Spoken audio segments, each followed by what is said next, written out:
need emotion, like Will said. Good morning. Good morgen. Bonjour. I'm not as good as Frances. She can speak so many languages, including soccer. Sadly, I'm Australian, or not so I think about football. And then I'm also American, so I think about baseball. And that's where I get very passionate. But it seems a very colonial kind of morning, right? We have the English, we have the South Africans, now we have an Australian. Where are the Canadians? Is there a Canadian in the room? Perhaps. I'm delighted to be here. At the beginning of the year, I had my first introduction to brand loyalty to Martel and Mark in Phoenix, Arizona. And who would have thought that just a few months later, I would be in Bonn with this extraordinary group of bright, smart thinkers. So I'm going to talk a little bit today, and then hopefully Michelle and Eric and all of you will respond. Tweet, please, any questions, and we'll have a good conversation. I must say, the focus of the morning has been interesting.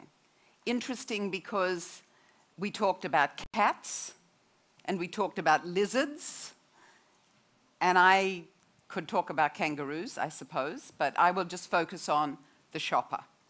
I'm going to think about the shopper. I'm going to put myself in the shopper's shoes, much as Frances did when she came in this morning. One tough shopper with lots of demands. And I'm going to address some of the things that Philip talked about. The changing economic world. The reality of a consumer when she goes to shop who is very focused on how little she may have in her wallet and where she's going to spend it. I'm going to focus on she because Will said we're all so emotional, right?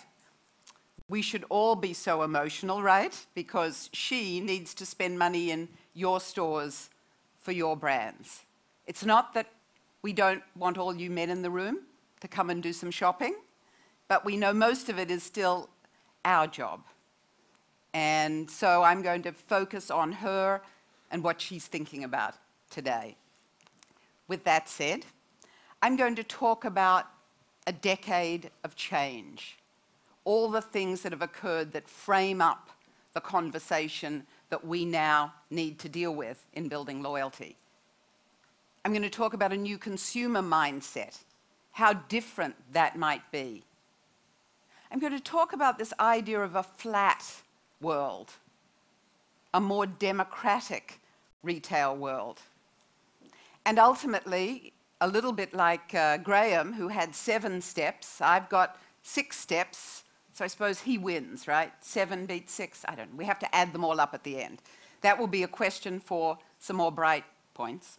How many rules did we create in the morning? But that's what I'm going to talk about.